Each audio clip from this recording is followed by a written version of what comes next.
Abro el espacio para que cualquiera... Sheni, ¿tú Sí, quieres para mí, compartir?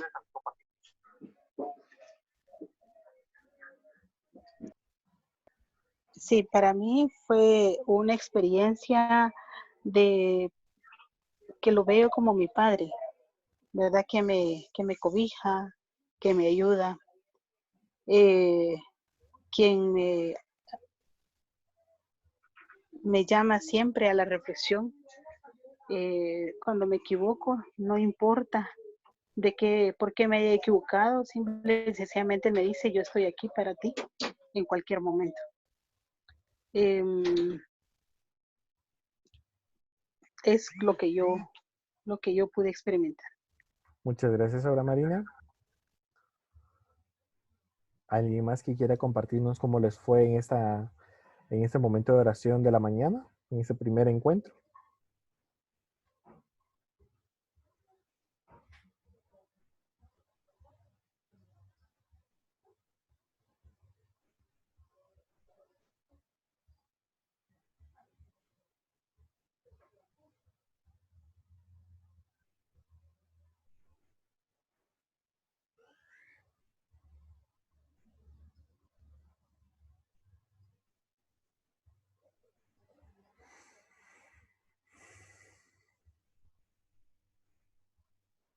¿Nadie? Bueno, Jesús siempre nos sigue llamando y esa pregunta creo que es una pregunta que constantemente nos tenemos que ir haciendo. Señor, ¿quién eres tú para mí? Señor, ¿quién eres tú para mí? ¿Qué significas tú en mi vida? ¿Qué es esto que hace que todos los días me levante? ¿Qué es esa fuerza que hace que tú te quedes conmigo y me acompañes en toda mi historia, verdad? Vamos a escuchar ahora un video. Vamos a escuchar a Sor Lucía, como les había dicho en la mañana, y ella nos va a dar como luces, muchas luces, y nos va a cuestionar sobre la persona de Jesús. Y quiero que le pongan mucha atención y que después sobre eso vamos a conversar y sobre eso vamos a dialogar para los siguientes puntos de la tarde, si les parece bien. Eh, Solo espérenme que a mí la tecnología a veces me atolondra un poco. Ahí está.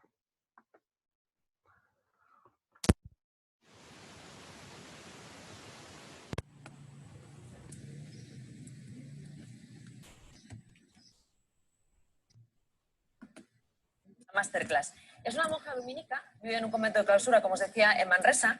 Nació en Tucumán, en Argentina, y a los 18 años se hizo monja para trabajar por un mundo más justo. Dirige el programa de radio El Punto de la Trovada, en Radio 4. Sí, escucho bien. Gracias. Sor Lucía Caram es reclamada en foros de medio mundo porque dice lo que piensa y porque es una voz muy crítica con el poder, incluso con la cúpula de la Iglesia hasta ahora. Tiene cuenta en Facebook y Twitter, tiene miles de seguidores y en Twitter se presenta como una monja inquieta e inquietante. Tiene dos pasiones, el Evangelio y el Barça. Y alguna vez ha reconocido que antes le pedía a Dios y ahora le pide a todo Dios. Con nosotros, Sor Lucía Caram.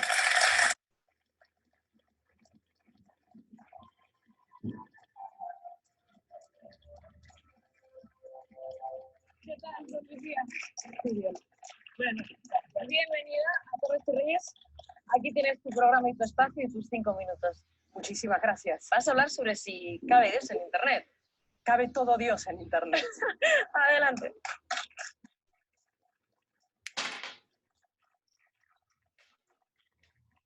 Bien, buenas noches y muchísimas gracias por vuestra confianza. 5 minutos para una que no calla ni bajo el agua es un poco complicado. Pero 140 caracteres que nos permite o que nos limita Twitter para dar noticias pueden ser que sean también los justos. Yo esta noche, con los pies bien puestos en la tierra y con el corazón bien templado por el apoyo vuestro, intentaré compartir lo que cada día intento comunicar y que aprendo fundamentalmente de los más empobrecidos, de los que no cuentan, de los que han sido expulsados del sistema, pero que no queremos que sean expulsados de la sociedad. Ellos me han enseñado, y es lo que intento compartir, que muy pocas cosas en la vida necesitamos para ser felices. Posiblemente solo dos. amar y ser amados y compartir lo que somos y tenemos. Un amigo periodista me dijo hace unos años, Sor Lucía, lo que no se explica no existe. Y mi amigo tenía razón. Yo pertenezco a un gremio en el que hemos informado poco y mal durante muchos siglos. Somos los peores vendedores del mejor de los productos. Yo cada día estoy más enamorada del gran producto Jesús de Nazaret y de su revolución. Un hombre que no tenía nada que perder y que por eso era libre. Y que por eso el poder político y el poder religioso de su momento se lo cargaron. Nos hemos dedicado durante mucho tiempo y durante muchos siglos a vender una doctrina, a imponer cargas pesadas a la gente y a controlar las conciencias.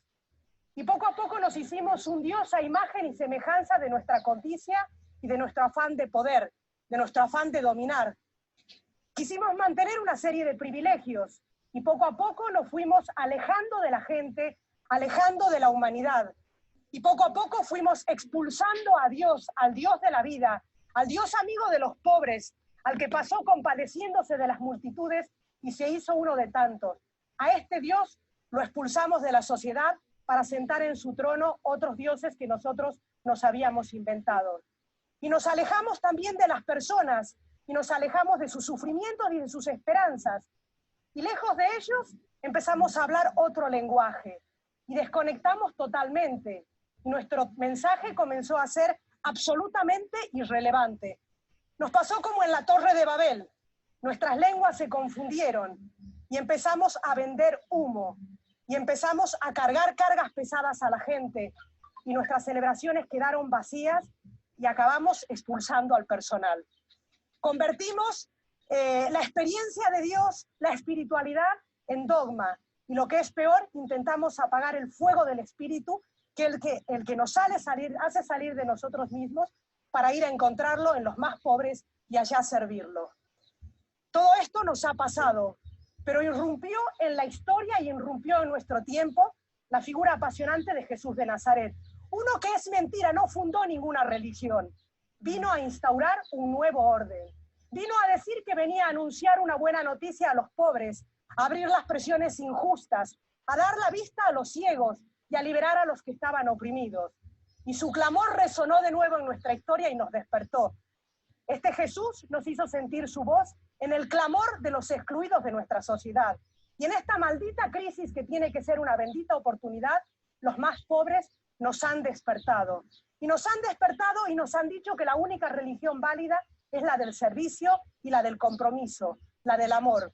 Estábamos en otra órbita, estábamos predicando a otro Dios. Nos han despertado. Hace muy poco tiempo le preguntaron al Papa Francisco cuál era la gran preocupación que tenía la Iglesia hoy. Y Francisco, que entre otras cosas es argentino y por eso tiene algo especial, contestó diciendo, porque Dios entre otras cosas también es argentino, contestó diciendo que la gran preocupación que tenía la Iglesia en este momento era que los jóvenes no tuvieran trabajo, que la gente tuviera que ser expulsada de su país y la situación infrahumana en la que llegaban los inmigrantes por las costas a Europa. Este era el gran problema de la Iglesia. No era que la Iglesia se estaban vacía ni la falta de vocaciones. Por fin parece ser que nos estamos despertando. Por fin nos estamos dando cuenta que nada de lo que es humano es ajeno a Dios. Porque Dios no es una doctrina. Porque Dios no tiene nombre, porque tiene todos los nombres. Porque Dios no tiene rostro, porque tiene el rostro de todos nuestros hermanos.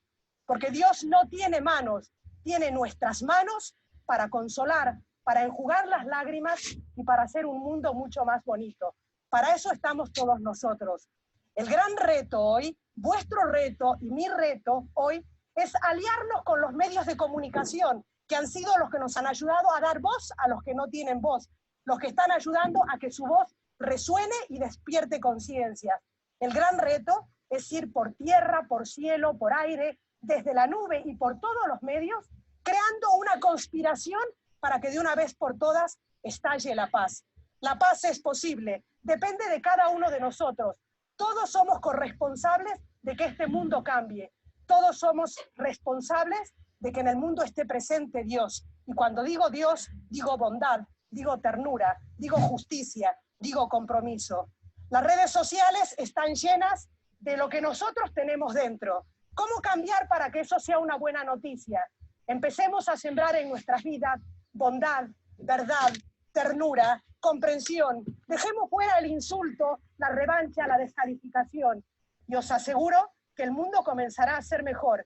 Y nuestro gran aliado serán las redes, porque serán el reflejo de lo que nosotros llevamos dentro. El reino que anunció Jesús ya ha empezado. Es un reino de justicia. No creáis a los que dicen que la religión es un dogma y es una moral. El reino ha empezado dentro de nosotros y es una fuerza que nos empuja a ser libres y a liberar a nuestros hermanos. Si lo hacemos, le daremos una oportunidad a la esperanza. Muchísimas gracias. No sé si me pasaron el tiempo, ¿no? No he visto el reloj.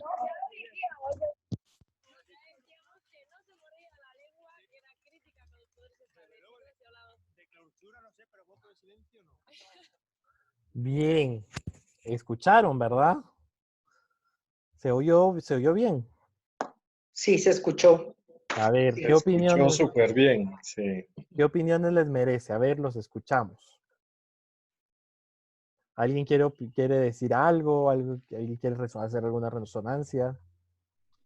Sí, primero que realmente es una persona que está enamoradísima del Señor, que ve todo lo bueno de Él a través de su experiencia vivencial y que definitivamente pues ella es lo que es y está haciendo lo que está haciendo por Él. Y es de la forma en la que nosotros anhelaríamos o anhelaría yo también que todos en algún momento estuviéramos también en ese camino, ¿verdad? Con la fe, con nuestro sentimiento, con nuestro compartir, con lo que hacemos, con lo que damos, con todo eso que tenemos en nuestro ser. En efecto. Muchas gracias, Aura Marina. Y lo decíamos hoy en la mañana, ¿verdad? Hablar sobre Jesús es contar tus experiencias de Jesús, ¿no? Y eso es lo que tendríamos que hacer. Muchas gracias, Aura Marina. ¿Alguien más? ¿Alguien ya había escuchado a Sor Lucía? Isabel. Es primera vez que escucho a Sor Lucía. Me impactó bastante, me anima también, porque realmente sí se necesita nuevas voces, ¿verdad? Dejar, como bien dice el Papa Francisco, ¿verdad? Esa iglesia de Viernes Santo y ese ambiente pues que más vale salir y aunque nos lastimemos en la salida, pero estar fuera con los necesitados. Yo siento que sí, a través de los excluidos, a través de los pobres, realmente podemos encontrar a Cristo. A mí me animó mucho y realmente creo que es lo que está hablando el Señor en este momento para hoy, ¿verdad? Y me encanta cómo aborda el tema de las redes, que las redes representan lo que llevamos por dentro. Eso me llamó mucho la atención. Para ver en las redes también a Dios, ¿verdad? De esa manera. Muy buena. Con ganas de empezar a seguirla. Muchas gracias. Buscar sus redes, sí, gracias. Gracias, Isabel. Y en efecto, o sea, creo que incluso Sor Lucía estaba viendo, mientras buscaba este video, se juntó hace un par de semanas con los protagonistas de Operación Triunfo en España, que usa gente completamente atea, escuchando a una monja dominica de clausura. Uno se puede decir, algo nos tiene que decir, algo nos tiene que decir. Y es que así era Jesús. O sea, imagínense, si Sor Lucía nos motiva o nos estimula tanto, imagínense cómo habrá sido vivir en la época de Jesús, cómo habrá sido esa personalidad tan apabullante que decía, es que yo me quedo con él, es que yo lo quiero seguir a él, es que me apasiona lo de él es lo que me apasiona. Entonces, imagínense cómo habrá sido eso, ¿verdad? A ver, alguien más. Muchas gracias, Isabel. Irene, levantaste la manito. Sí, es que estaba escuchando acá lo que dijo Sor Lucía, de que Jesús no había venido a ser una iglesia, sino que él solo vino como a continuar. Entonces ahí me generó una duda. Y otra cosa fue de lo que ella dijo, del amor al prójimo, que nosotros como católicos teníamos que tener siempre el amor, el servicio por el prójimo, la bondad y ternura. Y creo que con lo que más estamos sucediendo podemos darnos cuenta si tenemos realmente a Jesucito en nuestro corazón, cuando podemos apoyar a más personas y queremos estar al servicio de ellos pese a las dificultades. Y ahí es cuando uno dice, no necesito estar gritando de que amo a Dios cuando con algo tan sencillo que cuando miro a una persona en la calle que probablemente no tiene alimentos, yo le puedo dar un poquito de lo que yo llevo en el carro o no acaparar las cosas. En efecto, en efecto. Eh, Fíjate que Sor Lucía dijo que Jesús no vino a fundar, no fundó una religión, no fundó una religión. Eh, la iglesia surge, la iglesia, eclesia en griego significa comunidad. Entonces es como, la iglesia es una pequeña comunidad en donde la gente se reunía, lo dice San Pablo en una de sus cartas, se reunía a partir el pan, se reunía a compartir la palabra. O sea, lo que nosotros hacemos en la misa, que nosotros hacemos en la misa, ya lo hacían las primeras comunidades y así se fue formando la iglesia. Eh, pero la iglesia como tal, los expertos en teología eclesiológica, dirían que es la comunidad, es la comunidad. La religión ya es otro tipo de formación, ya se habla de otras, ya se habla de factores culturales, ya se habla de factores políticos, entonces es una cosa distinta.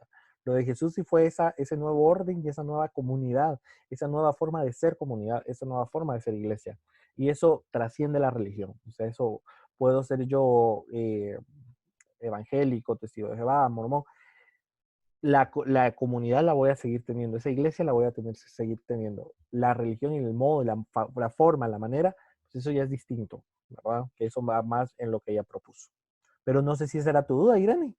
Sí, sí, esa era. Gracias. Perfecto, muchas gracias. ¿Alguien más? ¿Un último o última?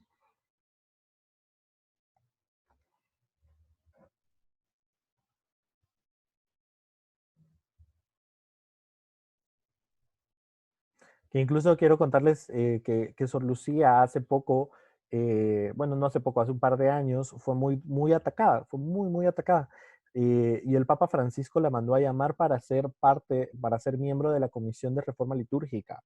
O sea, en todo el tema de la reforma litúrgica, Sor Lucía es miembro activo y es muy cercana al Papa, es muy cercana al Papa. Y están los dos en esa constante llamada de encontrarnos a Jesús en dos grandes vertientes, en la gente que nos alegra la vida, como los amigos, como diría el padre Carlos Cabarrús, y en los pobres, que siguen siendo los favoritos de Dios, ¿verdad? Bien. Oye, ¿por qué habrá dicho que Dios era argentino? Eso hace referencia a una canción.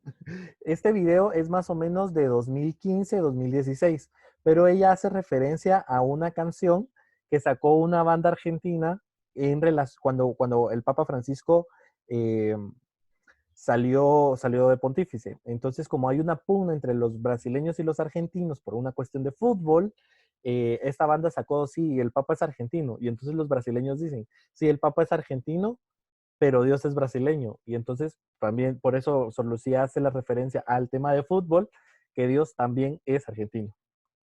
Es una referencia netamente publicitaria. Gracias. Sí, y después les puedo compartir los videos para que se rían un poquito. Porque es la cumbia papal y es muy buena. La verdad es que surgió todo eso por esa misma pugna que ha existido desde siempre entre los argentinos y los brasileños, ¿verdad? Por una cuestión de fútbol. Bien. Eh, si no hay ningún otro comentario, ¿verdad? Vamos a dar un paso más. Vamos a dar un paso más. San Ignacio de Loyola hace referencia y en este momento que sería entre la segunda y tercera semana, divide los ejercicios espirituales San Ignacio en semanas. Entonces aquí hemos condensado, si lo quieren ver, y hemos encapsulado esta experiencia. Esta experiencia la hemos encapsulado y la hemos dividido y estructurado de forma para quedarnos en la segunda y cuarta semana, que es la semana de Jesús y el proyecto, y la semana de la resurrección.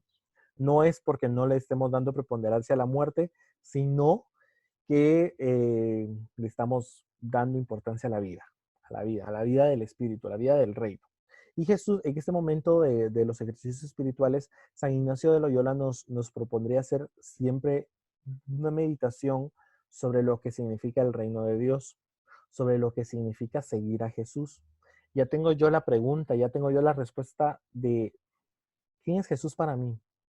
Y entonces a partir de ese momento voy a entender cuál es el proyecto de Jesús para la humanidad.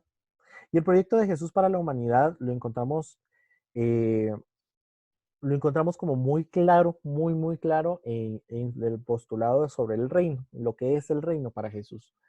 Y lo que es el reino para Jesús lo encontramos en las bienaventuranzas de Lucas y lo encontramos en el capítulo 25 del Evangelio de Mateo. Si mi memoria no me falla, espérenme, voy a... Sí, en el capítulo 25 del Evangelio de Mateo, que es el juicio de las naciones, 5:31. 25:31, en efecto, estaba buscando precisamente, eh, el Señor pone un ejemplo muy claro, ¿no? Eh, ¿Quiénes dirán, vengan benditos de mi Padre, porque tuve hambre y me dieron de comer, tuve sed y me dieron de beber, estuve desnudo y me vistieron?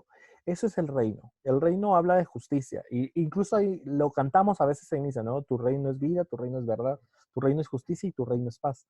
Es un lugar, es luchar porque todos tengamos las mismas oportunidades. Es luchar porque todos y todas tengamos la oportunidad de tener los mismos estudios, porque todos y todas tengamos lo mínimo para vivir. Y eso Jesús también lo deja hacer el referente en todas sus parábolas. O sea, una mujer que está barriendo la casa y descubre el dracma que se le había perdido y hace una fiesta. Pareciera ser como ilógico, pero así es Jesús, así es el reino. La alegría donde todos y todas regresamos. La alegría donde todos nos sentimos parte. La alegría donde todos somos hermanos, todos somos amigos y en donde nos sentimos en casa. Ese es el reino, esa es la mentalidad del reino. Y saber que es un lugar en donde no ocupo yo los lugares por lo que tengo, sino por lo que sirvo. Y servir no significa responder al término económico, sino lo que yo puedo dar al otro, lo que yo puedo donarme, lo que yo puedo donar de vida hacia el otro. Entonces, en esa misma sintonía del reino, eh, Jesús empieza a decir y empieza a hacer cosas y empieza a hacer nuevas propuestas que a la fuente de poder como que no le gustó mucho, porque decía, bueno, es que, es que se trata de que los excluidos también formen parte de esto. Es que se trata que los niños también formen parte de esto. Y hay que entender el factor cultural, ¿no? O sea, el factor cultural no es que Jesús se fuera en contra de las leyes, sino que decía, hay que darle un nuevo sentido a las leyes. Hay que hacer parte a todos los que formamos parte de esta sociedad, en una sociedad equitativa, en una sociedad donde todos y todas tengamos las mismas oportunidades. Eh, es importante reconocer eso. Entonces Jesús dice, este es el reino. Y en la meditación que propondría San Ignacio sería, este es el reino, ¿lo elegís o no lo elegís? ¿Tomás la bandera con la imagen de San Ignacio? ¿Tomás la bandera del reino o tomás la bandera del antirreino? El antirreino es más cómodo porque es lo que conocemos, ¿verdad? El antirreino es, sí, yo tengo lo mío y mientras yo esté bien, no me importa el mundo y sus maravillas. No, el tomar la bandera del reino es decir, si yo quiero seguir a Jesús y quiero seguir a Jesús con su proyecto, con su plan, con su modo. Entonces, reconocer eso. Pero también diría que hay que dar un paso más, reconocer que por ese reino a Jesús lo mataron. A Jesús lo mataron. Y que la muerte de Jesús es producto netamente de la propuesta que él tuvo. De ir y decir, miren, esto no se trata de facilitar siempre lo fácil a los mismos y no se trata de darle siempre a los de la foto, sino se trata de abrir nuestras fronteras y ahí también significa abrir nuestra cabeza y nuestro corazón y proponer algo nuevo donde todos somos hermanos. Pero Jesús no se quedó en la tumba, no se quedó en la tumba, sino que lo resucitó el Padre. Y entonces vamos a hacer esta oración de la tarde precisamente hablando hablando sobre,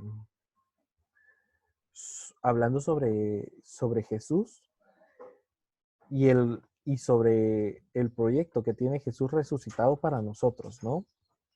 Entonces, lo primero que vamos a preguntarnos es de qué cosas debo yo separarme para vivir en libertad. Y eso va a hacer mucha referencia a, al proceso de muerte. ¿Qué es eso que yo tengo que despedirme para seguir a Jesús?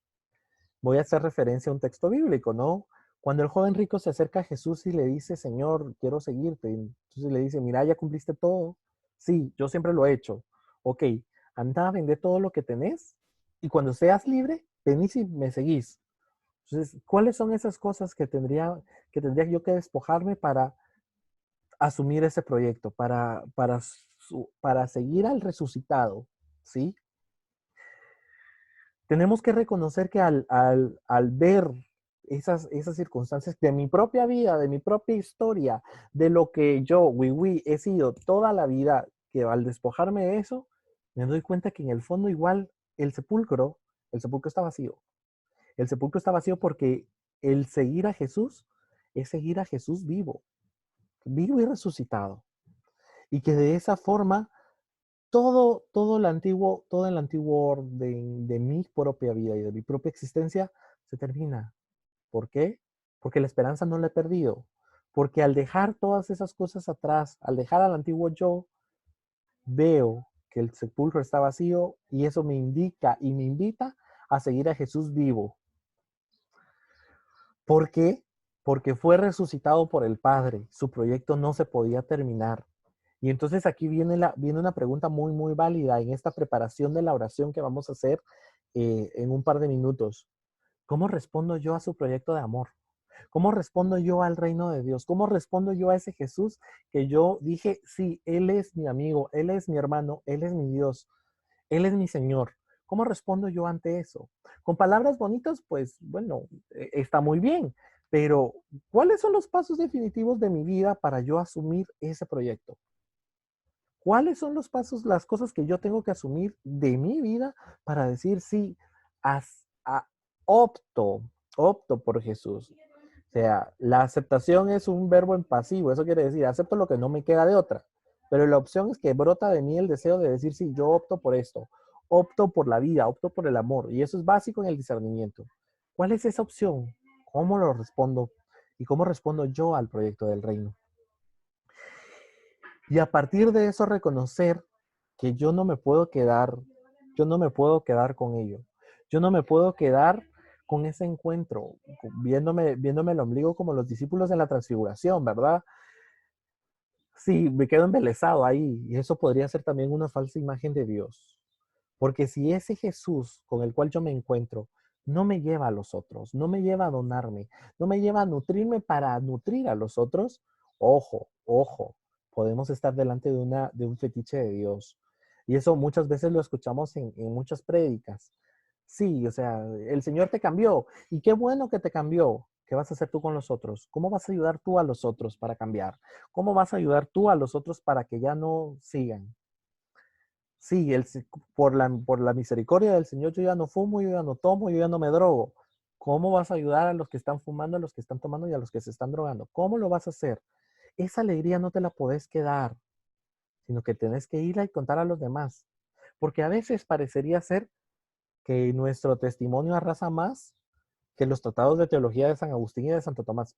No se crea, es algo importante en nuestra formación. Pero a veces el testimonio arrasa más.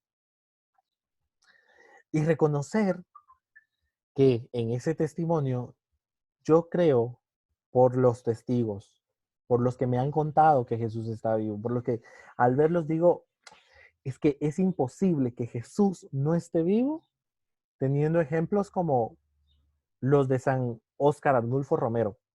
Es que es imposible no creer en Jesús cuando yo veo a un mártir de la verdad como Monseñor Gerardi o como el padre de San José Pínula, que en este momento se me acaba de ir el nombre. Es imposible. Es imposible no creer en Dios con un Papa Francisco. Es imposible no creer en Dios cuando hay tanta gente que se está moviendo para que la gente tenga que comer. Entonces, ese testimonio, yo también puedo ser parte de ellos. Yo también puedo ser parte de él. Y reconocer entonces, vamos a dejar de compartir esta breve presentación, que El padre López, sí, el padre Hermógenes López. Muchas gracias, Eddie. Muchas gracias, Isabel. Cómo es que de una u otra forma estos testimonios me hablan de Jesús? Y entonces, de esa misma forma vamos a llevar nuestra oración de hoy en la tarde. ¿Dónde estáis? Sí, aquí estás. ¿Verdad? Entonces, me preparo para esta gran fiesta de Pentecostés. Aquí ya esto fue el preámbulo para nuestra oración, ¿verdad? O sea, esto fue el preámbulo. Esto fue como un momento en el cual vamos a preparar nuestra oración a sabiendas que todo esto es parte de un proceso, que por cuestiones más bien de tiempo fue que no las estipulamos tanto, pero que es parte de un proceso de oración. Entonces, ya sabemos, y eso podría ser como un ejercicio muy bonito, ya sabemos todo lo que nosotros nos tenemos que despojar para asumir el proyecto de Jesús. Y ahora es cuando el Jesús resucitado me llama y me dice, mira, prepárate porque pronto vas a recibir al Espíritu. Obviamente nosotros ya lo tenemos y es parte del lenguaje, ¿no? Pero prepárate porque el Espíritu Santo se sigue moviendo, se sigue moviendo. La iglesia nos está preparando para el Espíritu, para la gran fiesta de Pentecostés. Y nos está preparando, fíjense que qué bonito incluso, no lo había pensado así, pero nos está preparando en nuestras pequeñas comunidades del hogar, como los discípulos de Maús, como los discípulos después de la muerte y resurrección de Jesús. Estaban ahí encerrados, con miedo, como nosotros en estas circunstancias. Y los estaban preparando ¿para qué? Para que una vez recibieran el Espíritu Santo salieran y le gritaran al mundo, es que las cosas no pueden ser iguales. Entonces, esta es la preparación de la gran fiesta del Espíritu, ¿sí? Entonces, preparo mi oración con todo esto que hemos dialogado, con todo esto que ustedes me han escuchado, preparan su oración y dicen, ok, ¿cómo habrá sido? ¿Cómo habrá sido ese encuentro con Jesús resucitado? O sea, si Jesús ya con su personalidad era apabullante, ¿cómo habrá sido ese momento de encuentro con Jesús resucitado, con ese Jesús que ya venció a la muerte, que ya venció todas las circunstancias humanas habidas y por haber? Me preparo para ese momento. Repaso mi vida e imagino que estuve allí viéndole, que él me dijo, mira, aquí están mis manos, tócalas. Mira, aquí está mi rostro. ¿Sí? Y entonces, yo no sé por qué aquí está.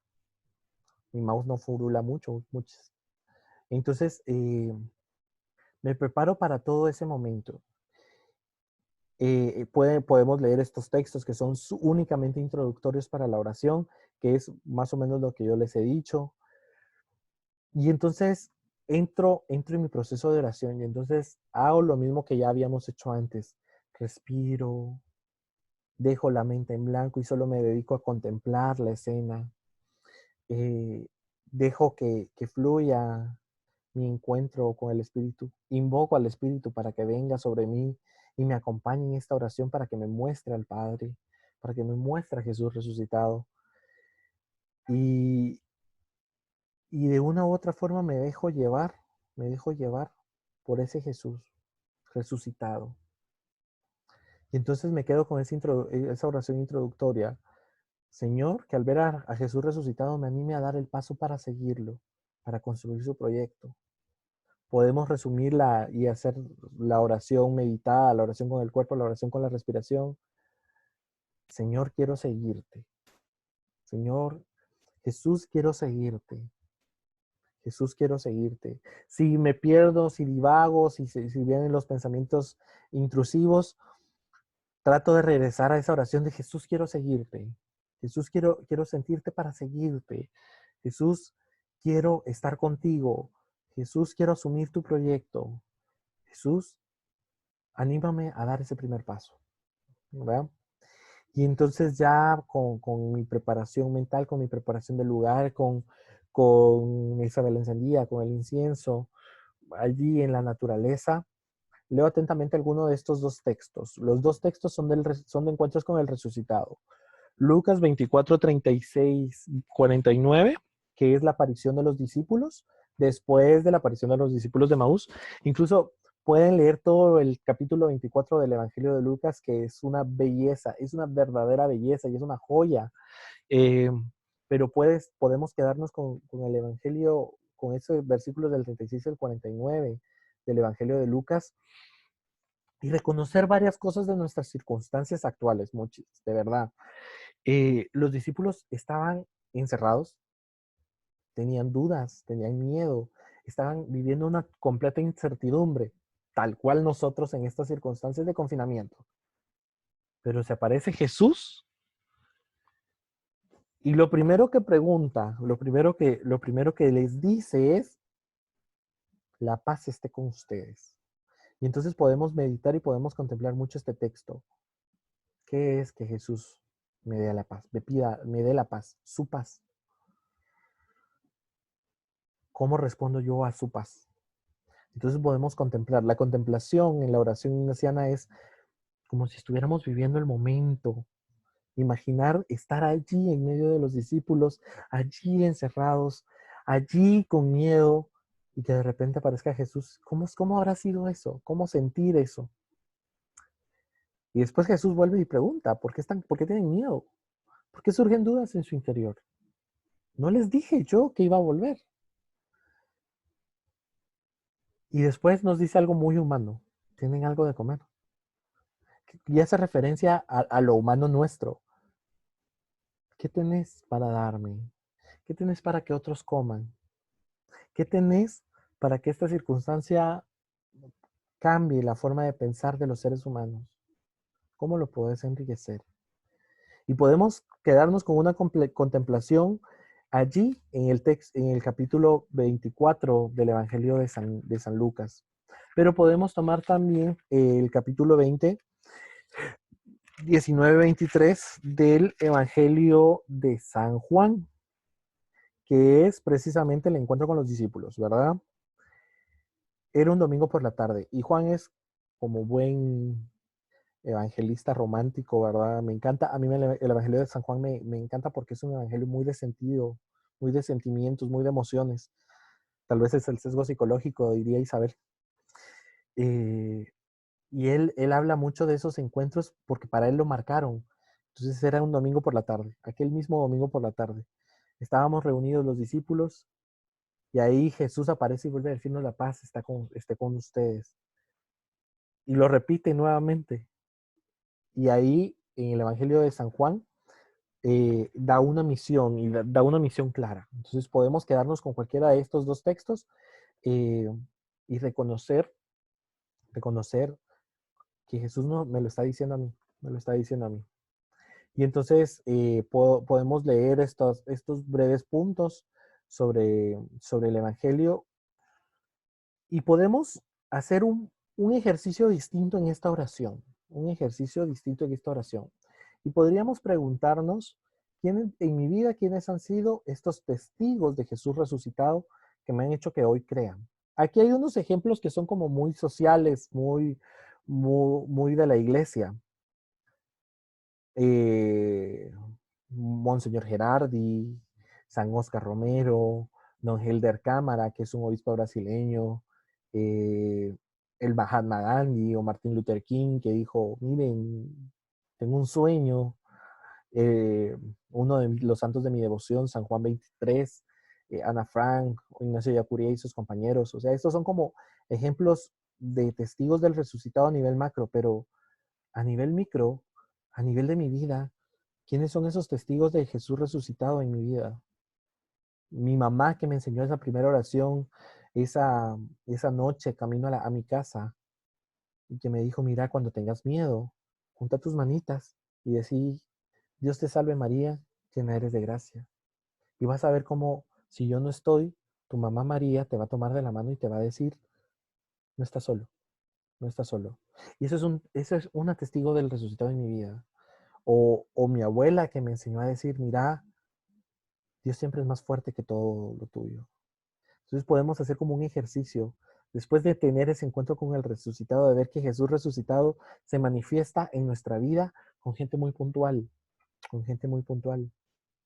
Ese encuentro con el resucitado para las que son madres, cuando tuvieron a su hijo entre los brazos, o, o ese encuentro en el cual yo sentí tanta alegría porque alguien me dijo te amo, porque alguien me dijo sos importante para mí, ya sea papá, mamá, hermanos.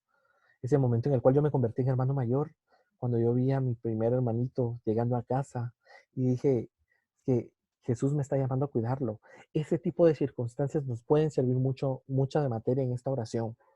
Y entonces después de ese encuentro con el resucitado y de asumir su proyecto, reconocer que ese proyecto fue en semilla porque alguien me invitó, porque alguien me invitó. Y entonces con esas materias, pues entablo mi coloquio con Jesús, entablo mi coloquio con Jesús resucitado y le digo, Señor, creo en ti porque estas personas me enseñaron a creer en ti, no solo con sus palabras, sino con sus actos. Y a partir de eso, hago mi examen de la oración. ¿Qué sentí? ¿De dónde me vino? ¿Y a dónde me lleva? ¿A dónde me lleva? Reconocer esos momentos de oración.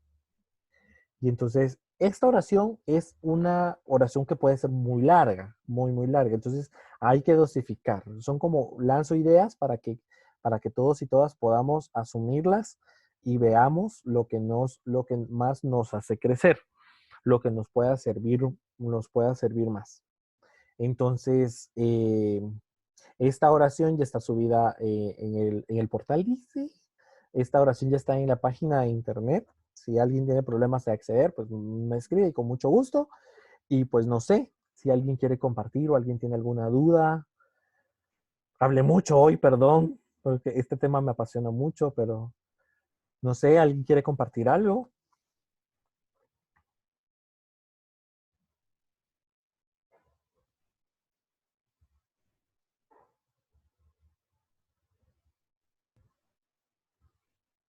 No, todo muy claro, muy bien. Muchas gracias, Aura Marina. Gracias, sí, yo considero que está también claro y realmente es pues hacer la práctica, ¿verdad? Por eso ejercicios, Isabel, por eso ejercicio.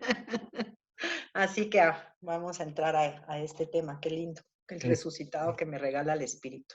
Gracias. El resucitado que nos regala el Espíritu.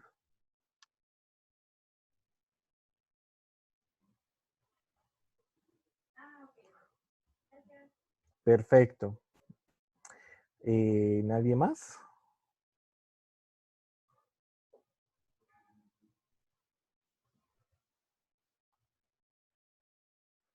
Se van a dar cuenta que, ya lo decía hoy en la mañana, Jesús no necesita intermediarios para abrir ese espacio en nuestras vidas. Solo es de dejarnos llevar. Y entonces, pues los invito y me invito a mí precisamente a eso, a dejarnos llevar por el resucitado. Y si pueden oír la canción que les propuse, que es Tarde te amé, del señor Martínez, no me acuerdo cómo se llama, Pablo Martínez, pues escúchenla, pues como todo el testimonio de San Agustín, y que nunca es tarde para nosotros, porque Él nos sigue esperando. Y Él está allí, y Él nos está diciendo constantemente, te amo. Así que bueno, les dejamos entonces estos puntos. Muchas gracias y nos volvemos a juntar mañana a las 9 de la mañana para los puntos, ya ir concluyendo este retiro y pues nos volvemos a conectar el día de mañana a las 9. ¿Estamos? Muchas gracias. Gracias. Buenas tardes para todos. Un fuerte abrazo. Disfruten su oración. Buenas tardes. Muchos frutos para ustedes. Gracias, hasta luego. Gracias. Gracias.